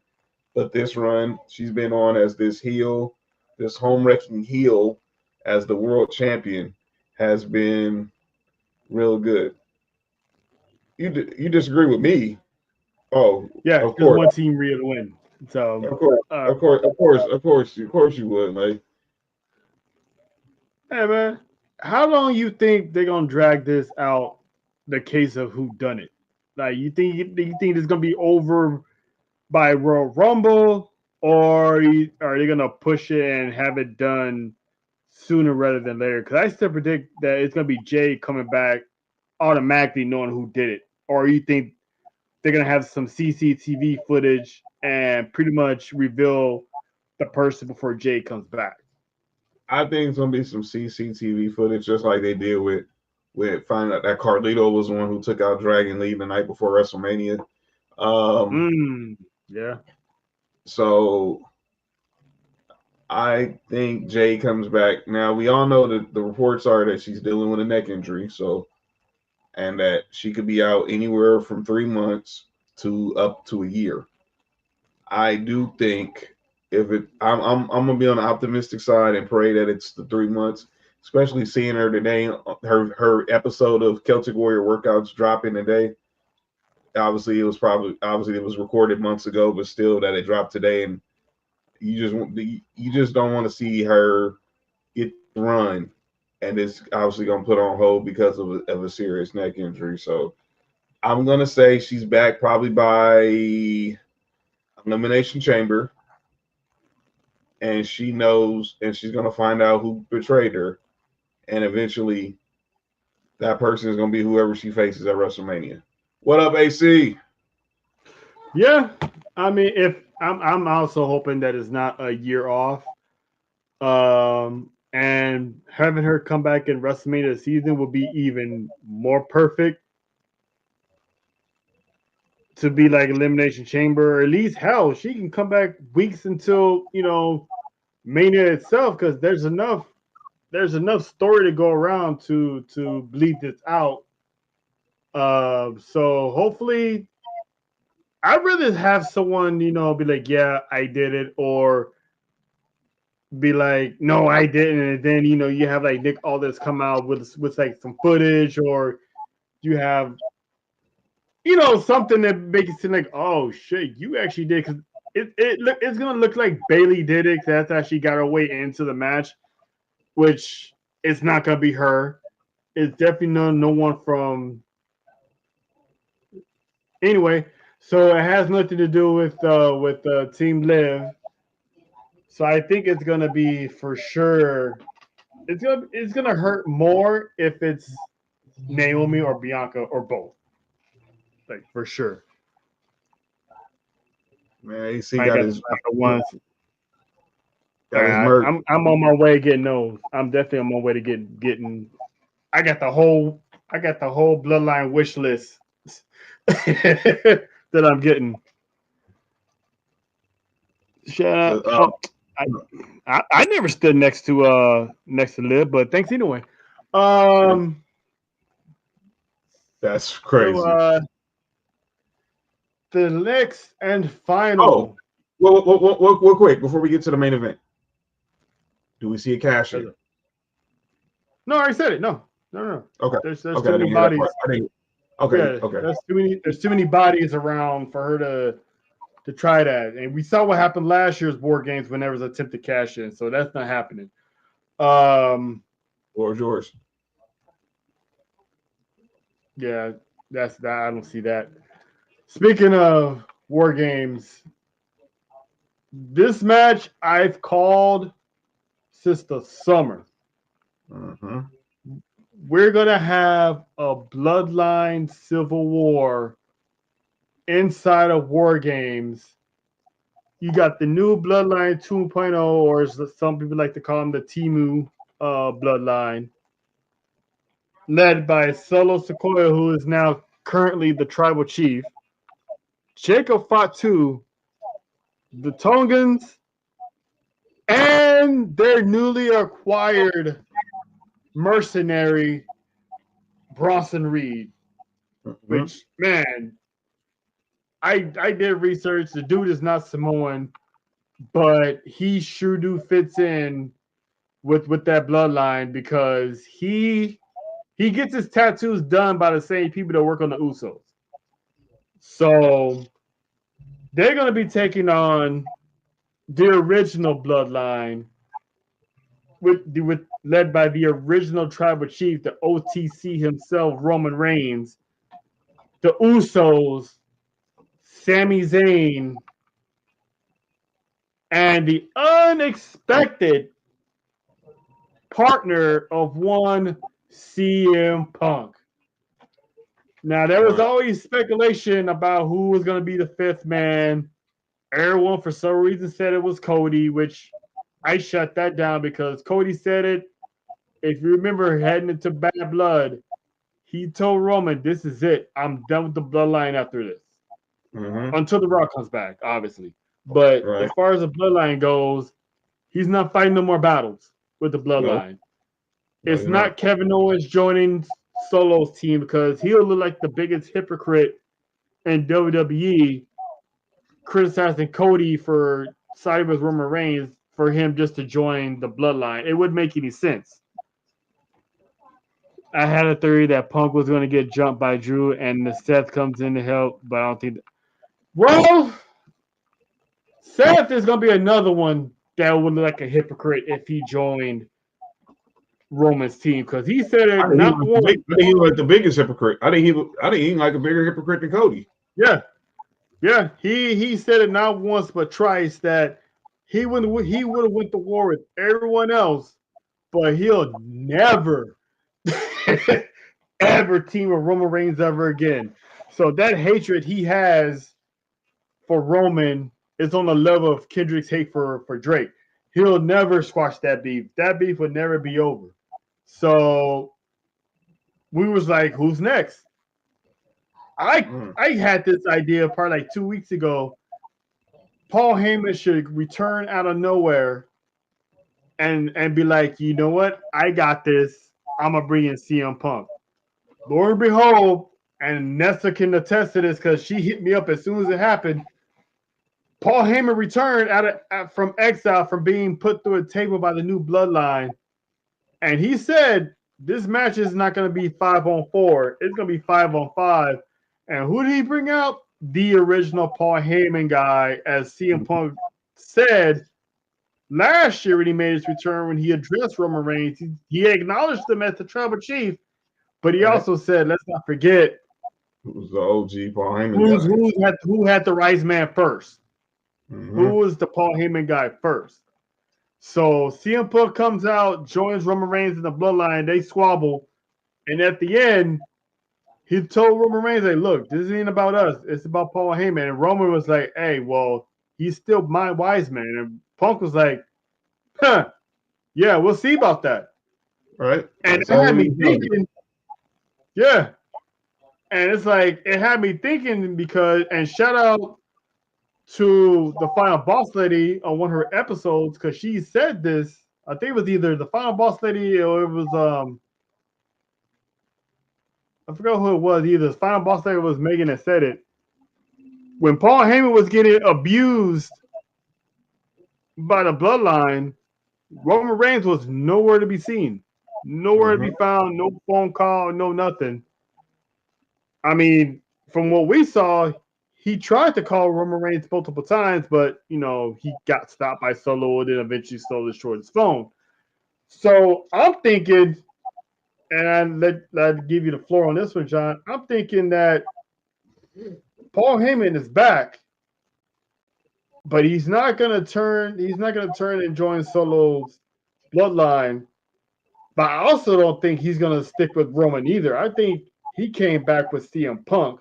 Because out of everyone in his life, CM Punk has always been that one that was there for him. He was there with his kids in his Hall of Fame speech as well. So I would not be surprised if Paul Heyman's like, you took me out. You were nowhere to be found when I needed you. This man was. Go ahead, John. What you think? That is a great theory.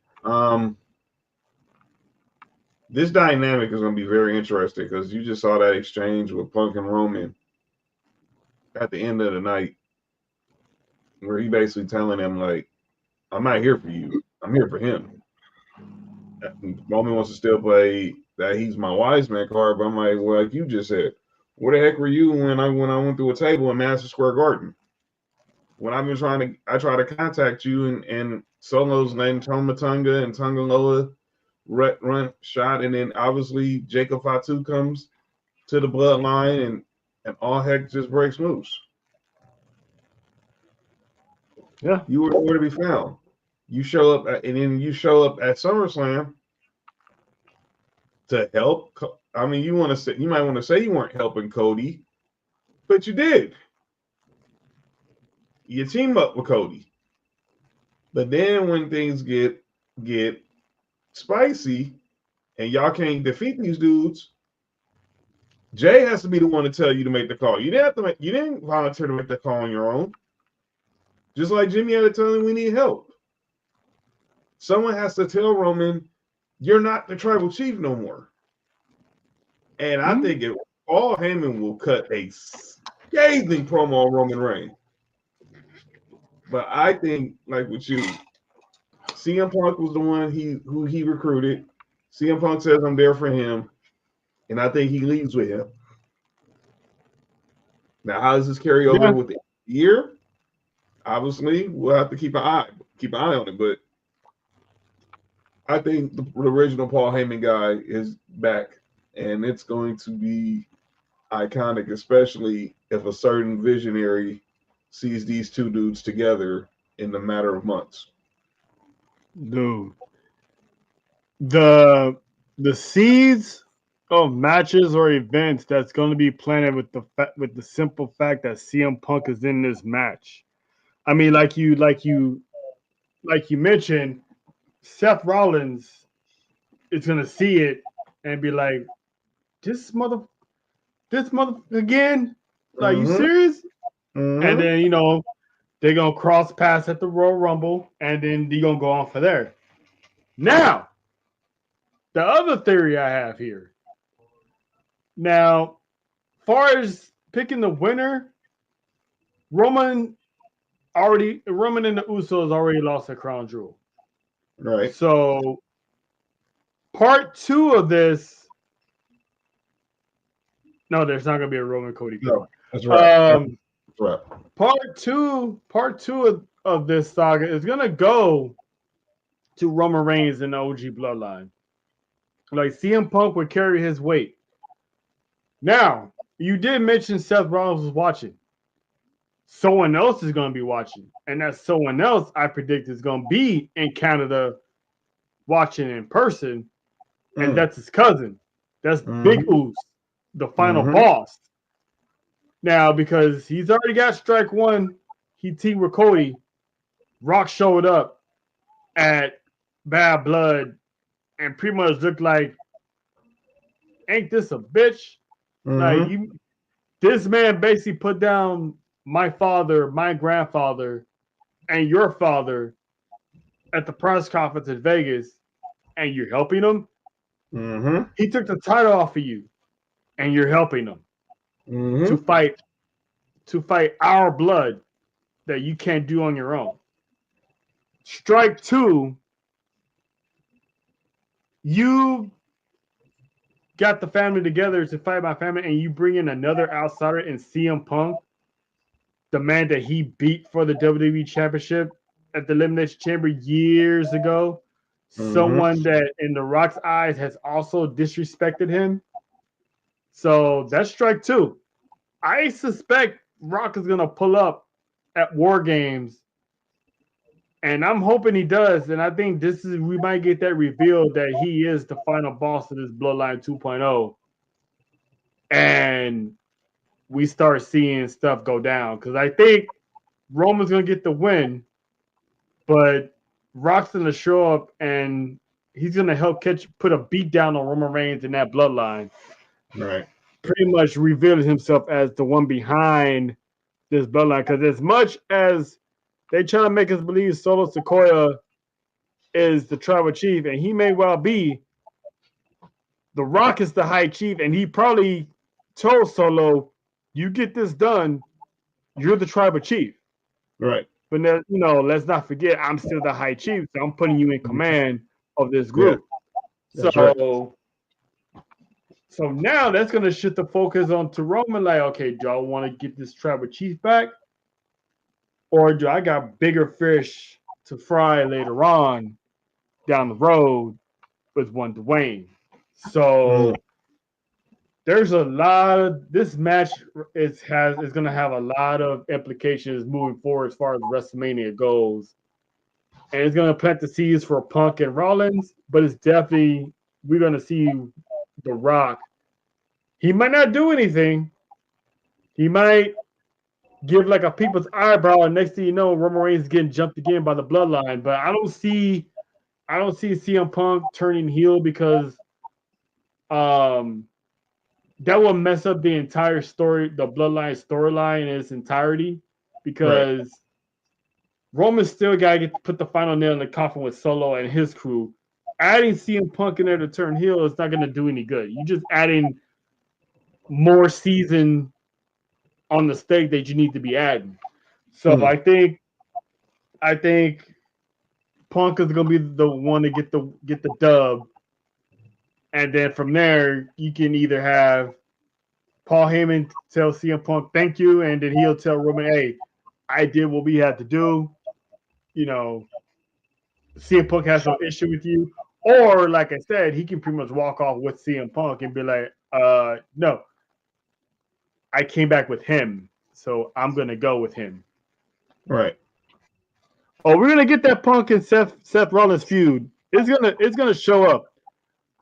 The seeds are gonna start planning after Survivor Series, and it's gonna come to head in the Royal Rumble because I'm pretty sure one of them's gonna eliminate the other, and they're probably gonna be in the elimination chamber together, and they're probably gonna cost each other the championship because I'm pretty sure the World Heavyweight Championship is probably gonna be on the line, and eventually Gunther's probably gonna win that. But they're gonna be in that match, and someone's gonna eliminate the other in that match.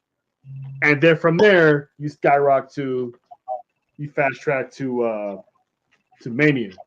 But as far as the War Game match itself, I got Team Roman, the OTC, and I will be having my merch on hand on Saturday. So I'm going with OTC. What you got, John? I am real. Oh yeah, we're doing them right now. You see, that's what we're doing. So we'll reiterate our predictions for all the matches in it. And we'll also reiterate them on Saturday as well. But here's my thing. Who the hell is entering the cage last?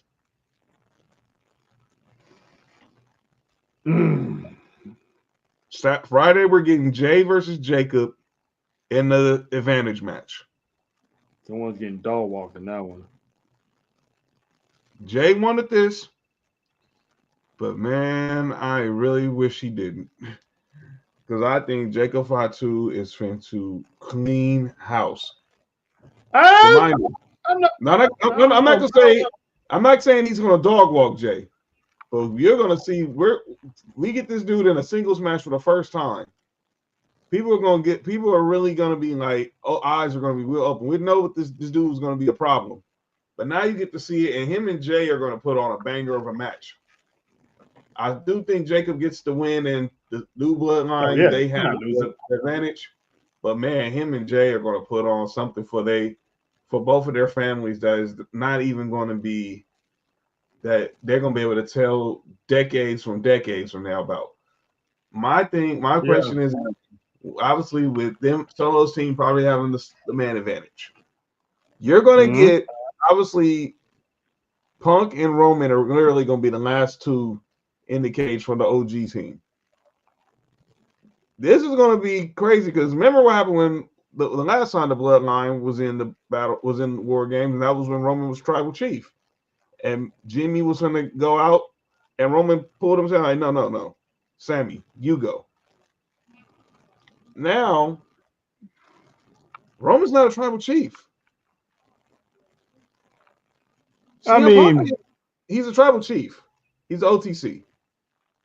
But is he going to really tell CM going to try to boss around CM Punk, tell him, I got last shot in this, you go?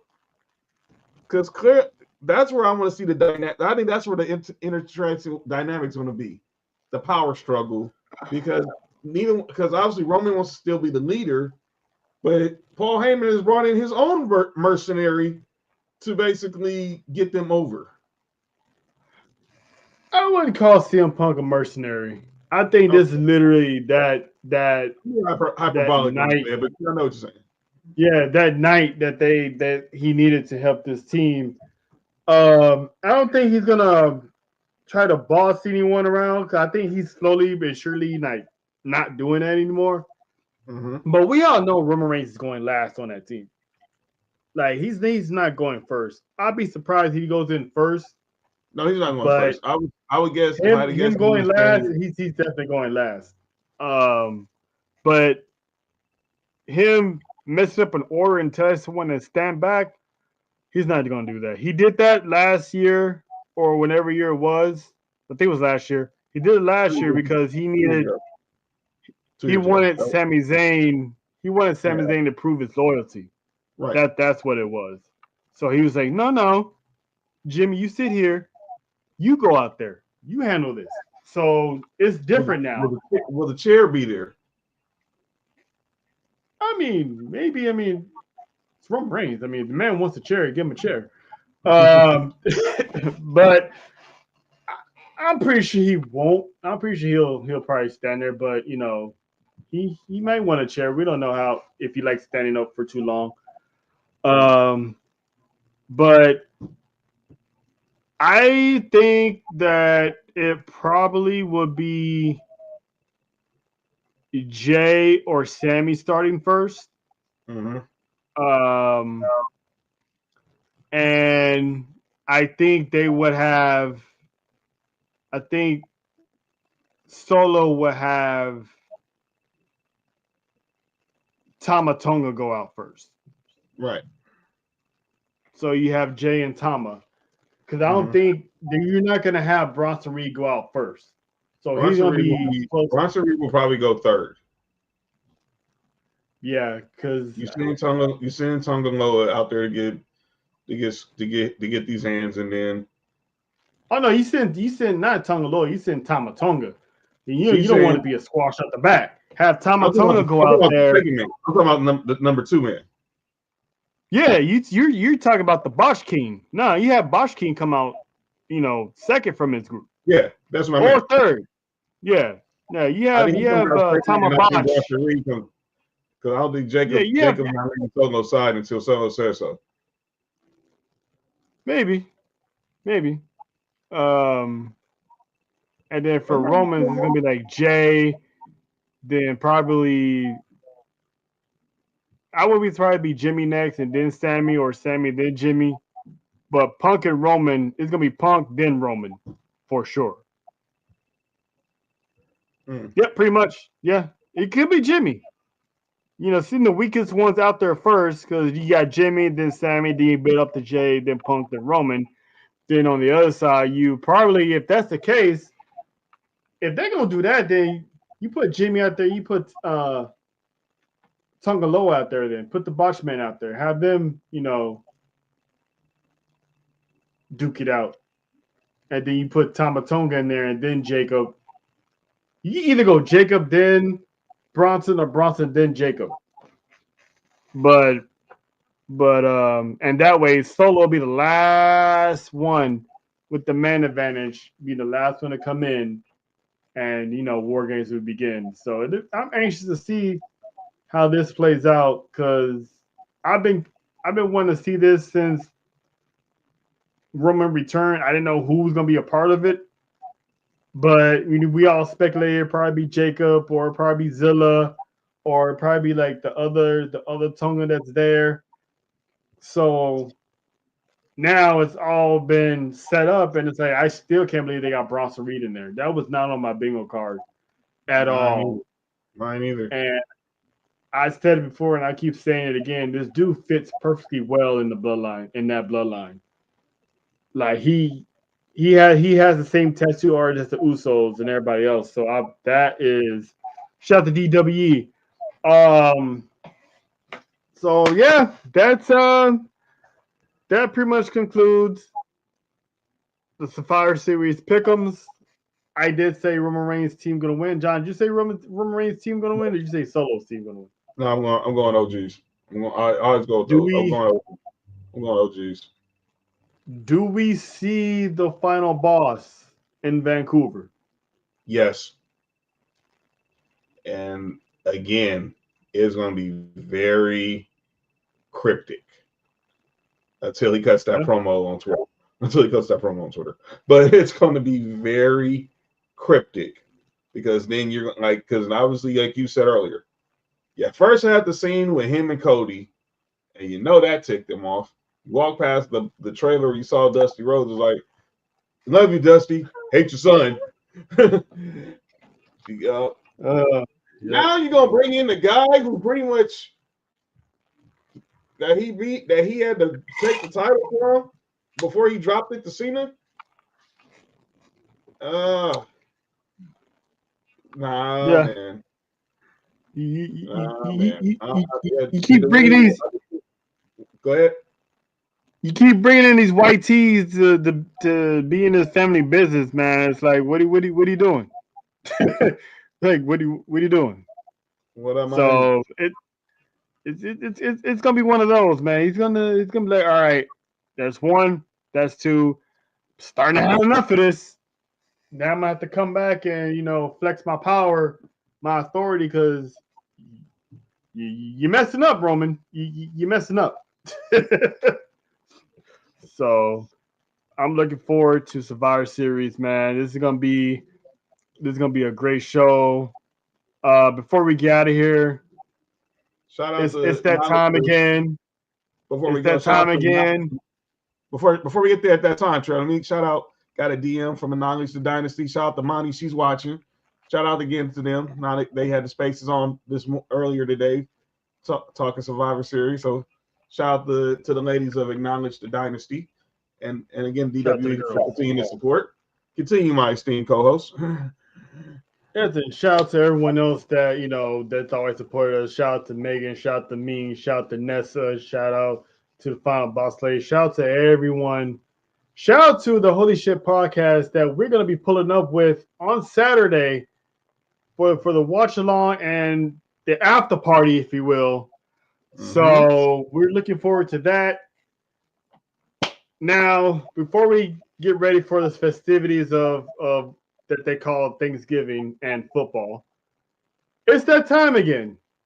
John, tell the listeners what that time is. Ladies and gentlemen, it is time for the number one segment in the world. It's our favorite segment from my brother Uncle Dolomite, the Too Much Game podcast. It's often imitated, it's never duplicated. Sometimes you gotta call people say stuff in the world. It started off in the world of sports, then it crosses over into the world of wrestling. And sometimes you just gotta call them out. And this time, and this is the chance we get it. When we're doing a live watch, and don't worry, AC. When we get when that happen when that deal breaks, you'll be there. Don't worry. Once we get a few of these ones out of here at the trap, we'll definitely have one. Hopefully in a day. Miami. Shout out to Mustard.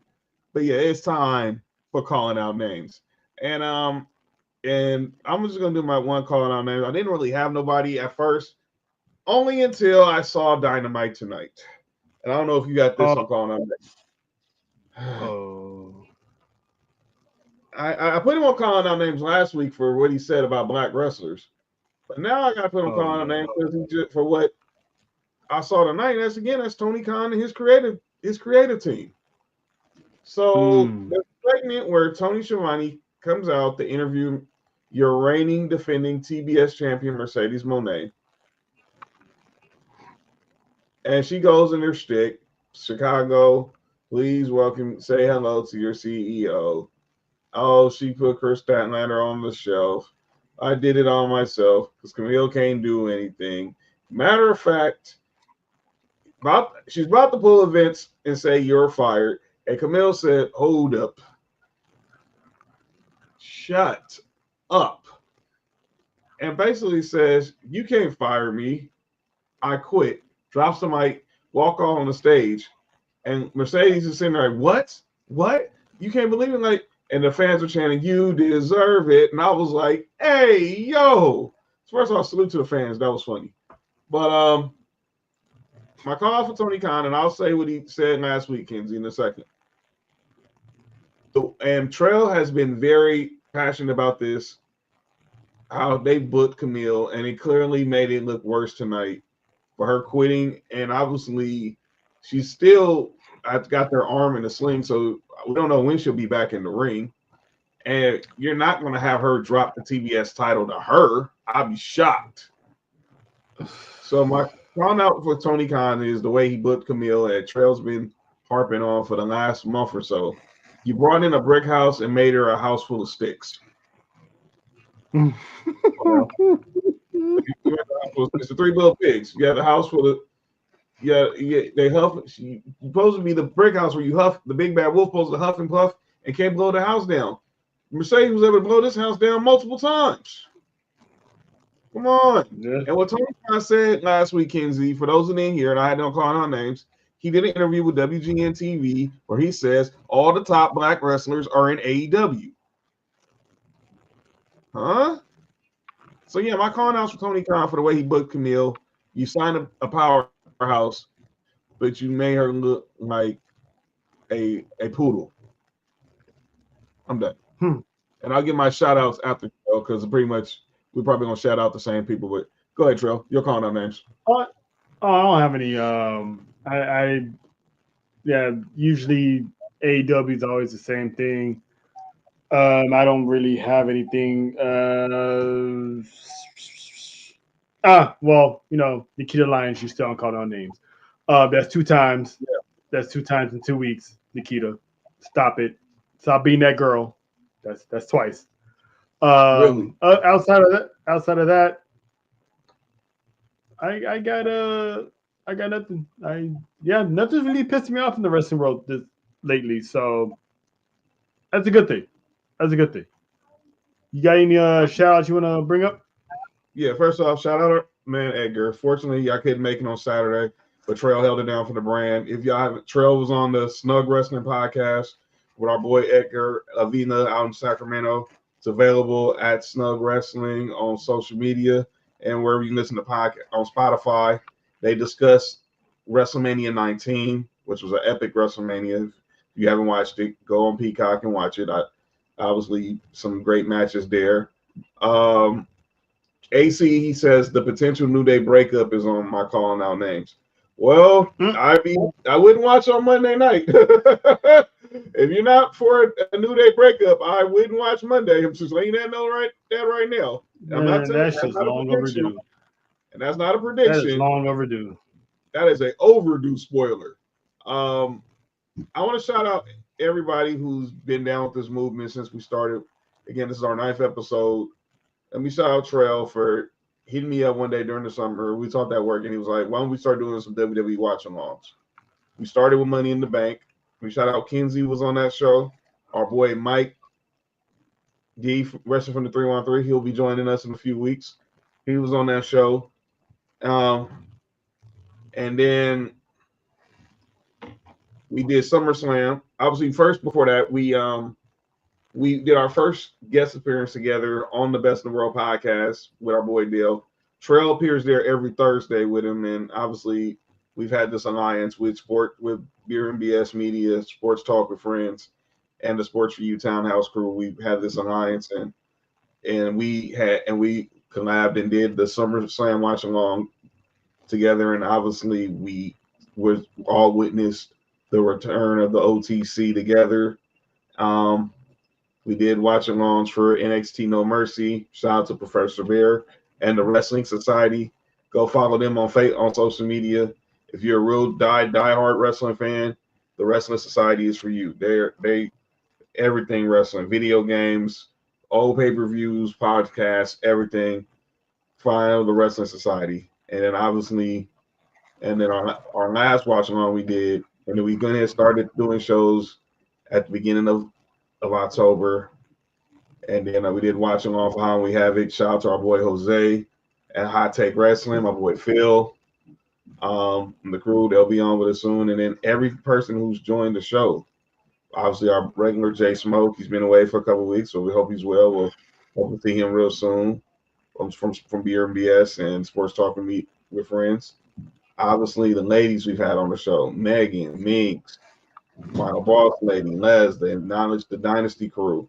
Shout out to DWE. Shout out to EVP. Shout out to Humble Roses, Cash, Nessa, and Angel Rose. They'll be joining us soon.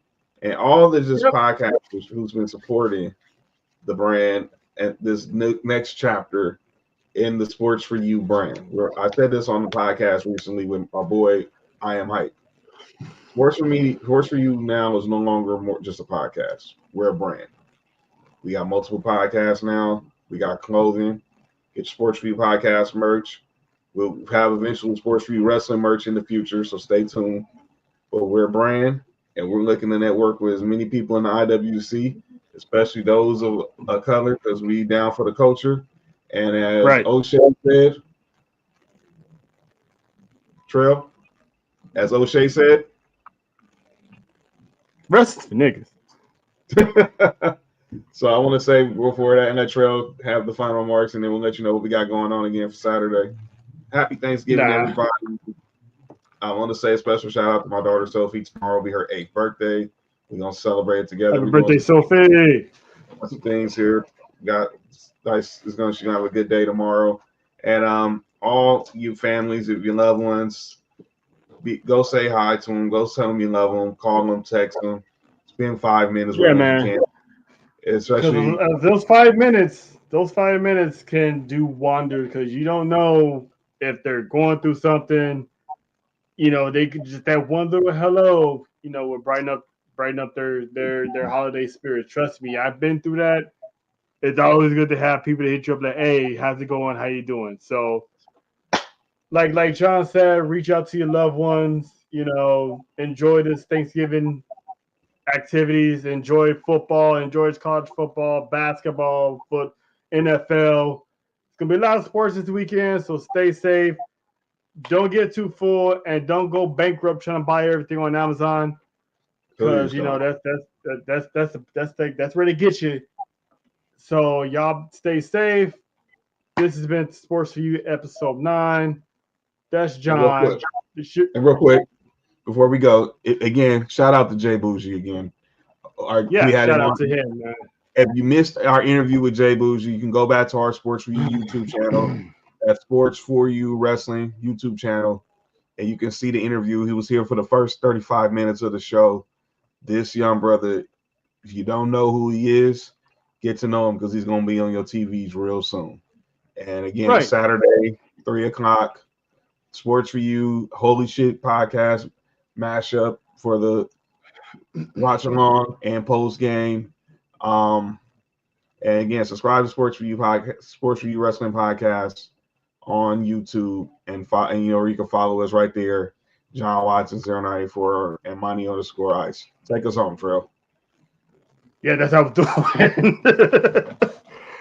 But thank y'all. We're gonna get up out of here. It's long overdue. We gotta get ready for some stuff. I gotta get ready for Thanksgiving tomorrow. So again, thank y'all, and y'all have a safe night. We'll catch y'all next week, episode 10. The Fallout. See y'all. Happy Thanksgiving, everybody.